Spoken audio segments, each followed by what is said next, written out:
So I've been in the semiconductor industry for about 30 years now. So my talk today is going to be on leapfrogging disruptive semiconductor technologies and strategies in the digital economy.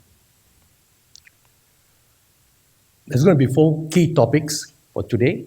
The first one is global megatrends and the essential 8 emerging technologies. The second one is investing beyond more. Basically, it means investing in destructive technologies that do not follow the Moore's law and the business case for that. The third topic is about my company, our company, IGSS Ventures, the holding company, and our subsidiaries. We leverage hybrid business models, global collaborations, regional collaborations to transform the high capex nature for many of the semiconductor companies. And 4 is a topic that's very close to my heart, and hopefully to all of you too. Singapore's opportunities and dilemma in semiconductor.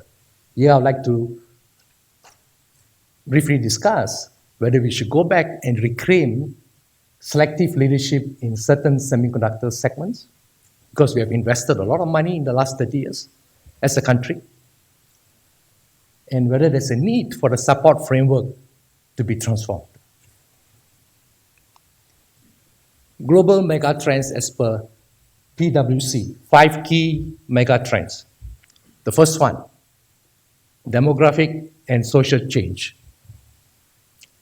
In the next 60 seconds, the world population will increase by 145 newborn babies. Unfortunately, they will be outside of Singapore. And that will increase the whole population by 76 million. Megatrend 2, rapid urbanization. In the 1800s, 2% of the population were living in cities. Today it's 50%. And every week, 1.5 million people migrate to the urban jungle. Megatrend 3, technological breakthroughs. Digital disruption will soon be so pervasive that no business, regardless of size and sector, will be immune. 4, climate change and resource scarcity. With the current consumption, we may have less than half a century's worth of oil and gas left. This might not be a big problem with electrification and technology breakthroughs. I personally believe the water shortage is going to be a bigger challenge going forward. And the last one, shift in economic power. The aggregate purchasing power of the E7 economies, emerging economies, China, India, Russia, Brazil, Mexico, Turkey, and Indonesia, will overtake that of the G7 by 2030. Let's now focus on the technology innovations that's going to hit the global world. The essential 8 and emerging technology breakthroughs, there's 8 here. IoT, Internet of Things, AR, augmented reality, VR, virtual reality, blockchain, 3D printing, drones, robots, and perhaps the biggest transformation is going to come from artificial intelligence. Whatever that you see in the science fiction movies 5-10 years ago are the future realities. Okay. Business leaders have said that technological breakthrough is ranked as a top factor to affect their businesses over the next 5 years. It's going to be more than the next 5 years. It's going to be for the next 10 to 15 years. Globalization and multiplier effect of technology are greatly impacting every industry and everyone. No industry or no size of the company is going to be immune to this, whether you're a small SME to the biggest giants in the industry. Today's society and economy worships technology. The younger generation worships technology more than they worship God. Technology innovation will lead to economic power, and history bears testimony to that. Till the 1820s, 2 of the richest lands in the world were China and India, mainly due to their productivity levels boosted by their high population. In 1820, Europe started Industry 1.0, which was powered by steam, mechanization, and that eclipsed the productivity levels of Asia, which was dependent on the human population. In 1950s and onwards, US, with multiple technology innovations, including creating the integrated circuit, the semiconductor chip, has been the superpower for economy for the last 70 years. So if you look at technology inequalities among countries, it's going to be broadly defined on three factors: investments in technological development, where I believe Singapore is doing okay;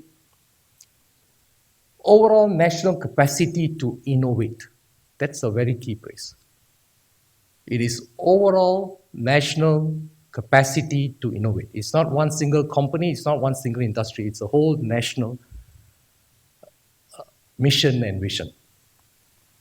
The availability of ICT infrastructure. Again, Singapore is one of the best in the world.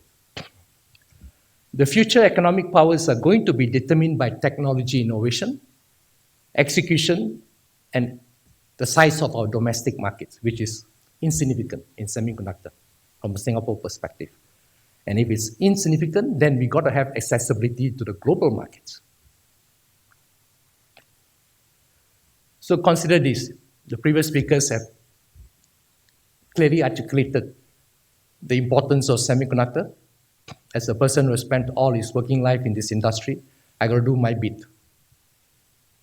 Consider this. The world as we know it would be totally a different place without semiconductor technologies. No semiconductor means no smartphone, no digital TV, no aircon, no modern day living. There's no Google, there's no Alibaba, there's no Grab, there's no Facebook if you do not have the humble semiconductor. Examples of digitalization today in daily life. If you look back, digitalization started in the early 1990s with the invention of the internet. It has been steadily growing, and now it is growing swiftly to every sector, every space. If you want to make a payment, it's mobile payment. If you want to go to the bank in the coming years, it's going to be digital banks. If you're watching TV, it's going to be digital TV. If you're going to use cold cash, that'll be replaced by cryptocurrency. Artificial intelligence is going to be a big field. Most of the people in Shanghai and the big cities in China do a lot of their shopping online. It is no longer going to the physical malls. And soon, if you need to communicate, it's going to be digital silence, which is Internet of Things. The machines will be talking to one another. Impact of Industry 4.0 to semiconductor. So let's first understand what is Industry 4.0, which is going to hit us big. It is the digitalization of industrial markets, including smart manufacturing and supply chain. When we talk about smart manufacturing, this is the world of robots, artificial intelligence, Internet of Things that will be replacing many of the functions that is done by the humans today. It is reported that 10% of the global manufacturing headcount will be replaced by artificial intelligence, robotics, and IoT. And that is 20 million jobs across the world. And most of these jobs will be replaced in the most advanced nations. In the early 2000s, in my previous life, in the same industry, we introduced mobile robots and auto-guided vehicles to replace operators in the high-tech wafer fab plants. And we did this in Singapore. We were the first one to put in mobile robots and auto-guided vehicles in plants that was not designed for such automation. It is easy to do it if you have planned it, but these were plants that was built 25, 30 years ago. And we had to do that because of a four-letter word, levy. Our competitors in Taiwan, South Korea, China, US, Germany did not have a similar levy system. So certain industries have started artificial intelligence and automation much earlier, but it is going to sweep across the global industries. Another part of Industry 4.0 is you're going to have disruptive emerging technologies that is going to replace the mainstream silicon for certain sectors. One of it is gallium nitride on silicon or gallium nitride on silicon carbide, which is 12 times smaller than the power semiconductor chips. It is going to be able to have 2x or better performance, especially if you need high breakdown voltages, higher temperatures. And this will be the future source and material for autonomous and electric vehicle cars, which today is the battery and power management system is still sustained by silicon. So once you convert it to a band gap material like GaN on silicon, the weight of the power management system in electric cars is going to be reduced by half. Imagine what does that do to the distance you can cover on the same car, which is today one of the limitations.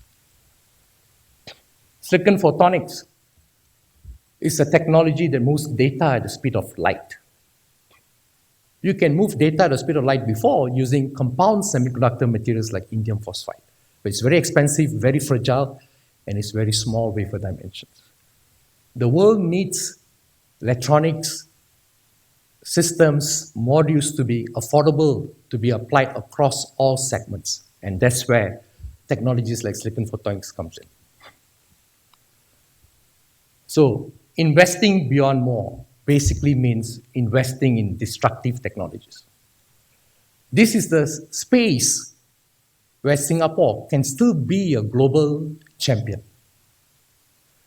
These are the technologies where we can leverage the ecosystem and infrastructure that we still have in Singapore. There is another space that is very popular, that is known as the bleeding edge technologies. The smaller it is, and this is 7 nanometer, 14 nanometer, and we have been out of that space in Singapore for the last 15 years. And that's why it is important to focus on a space where we have invested and how best we optimize it. I was just told I have 2 minutes, so I need to talk faster. The last 2 slides are going to be important. IGSS Ventures, as I mentioned, is our holding company. We play in this space. We created IGSS Ventures to focus on emerging technologies because we have no desire to compete with the multi-billion-dollar entities like TSMC, global foundries, and etc. We play in spaces where the technologies are unique. Okay, they link the two separate semiconductor world, compound and silicon. We take the superior properties of compound, like gallium nitride, photonics, and combine that, germanium and so on, and combine that with the silicon and run it in the silicon ecosystem, which is very important because that's where you get the breakthrough in semiconductor. So our differentiation is 2 core businesses, like I mentioned, disruptive semiconductor technologies, and we also offer transformation services, which includes a one-stop semiconductor solution for aspiring semiconductor nations and Fortune 500 entities. This is a strategy that Singapore should adopt because we were one of the pioneers in semiconductor. We were the second nation in the world to start semiconductor foundry after Taiwan. It was almost just a difference of 1 year. While Taiwan has gone on to become still a semiconductor leader, much bigger leader, we have faded. The key solutions and benefits we bring in IGSS Ventures and subsidiaries is we are commercializing these technologies, so the multi-billion-dollar entities that needs these technologies to the exciting startups, we're able to accelerate time to market through global collaborations, through regional collaborations. We do not invest in the billion-dollar wafer fab or tens of billions of dollars of wafer fab. We have strategic partnerships there. But we own the technologies. We own the critical building blocks that's outside of the fab. I need to spend at least 3 minutes on this topic. Is that okay? Singapore's opportunities and dilemma. If you look at Singapore, we have many things going great for us. One of the first countries to embrace digitalization. It's a first-class nation, perhaps surrounded in a third world neighborhood or second-class neighborhood. Our education system is second to none. Our IP protection laws are solid. Infrastructure is second to none. And it's a global city where talented people from everywhere around the world would like to settle down in Singapore. It's a place that they don't mind working and having a life here. And that is the key strength Singapore needs to continue to build. Having said that, end of the day, we are still a red dot nation. We have little land, our resources are limited, and we basically do not have a domestic market. And what does that mean? That means we have to be very good in everything else that's within our control. And today, if you look at Singapore as a semiconductor nation, and like I said, we're one of the pioneers in the world in certain segments. We do not have any local semiconductor champion today, zero. We used to have a couple, okay, but all of them today belong to foreign entities. We have zero. And that is the key differentiation between us and any other semiconductor nations. And this is important because we've got to balance the MNC strength with some local champions. We need to address the key challenges. Establish integrated supply support system befitting a strategic industry. And it is not me who is saying that it's a strategic industry. Look at what is happening in the trade war. What is behind the trade war? The fighting for control of semiconductor technologies, IPs, and know-how. And this is a fight that's going on and will go on for the next 20 years between the two superpowers in economy. So is anyone in this room feels that this is not strategic? We need to optimize the public-private partnerships. Singapore has pretty strong public facilities in our top universities, in our top research institutes, and they have done a good job. But these facilities, semiconductor facilities, technology facilities, needs to be better optimized. As a nation, we have no business running them 8 to 5 and not working on weekends. It needs to be run 24/7. It needs to be optimized for the whole country. And there, countries like Taiwan does it better than us. High costs. As you all know, this is one of the most expensive cities in the world. At times, I feel that some of us take that with pride. But high cost is bad for business, high cost is bad for manufacturing. So we need incentives to decentralize, to balance and make it a level playing field. Another thing we need to do is to play not just from a Singapore scale, but from an ASEAN scale. Just like how Germany, UK leveraged the whole European Union. If you look at Infineon, the #1 power semiconductor company in the world, they have half of their wafer fabs in some of the most cost-effective countries in Europe, like Austria and so on. Our policies are smart. We have our policies are good in general, but it needs to be progressive policies. At times at the working level, they can be very rigid. So today, if you look at it, if you analyze it, China for the last 25 to 30 years have boosted their semiconductor industry mainly by the investments of the state.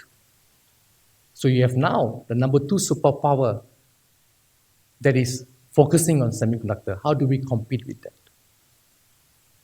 It needs to be a level playing field. And Singapore can't follow the formula of China. But we can't be giving incentives like single digit to this strategic industry when the rest of the semiconductor nations are still supporting their strategic industry to the extent of 25, 30% incentives. Right? So we got to think about these things. And also to enable local ownership. So we need, semiconductors are set to transform our world, and local industry needs to once again create a conductive ecosystem to rebuild itself as a respected player. This could well be the spark for even greater economic success as what you have seen from the past history and what is happening right now in the trade war. With that, I thank you.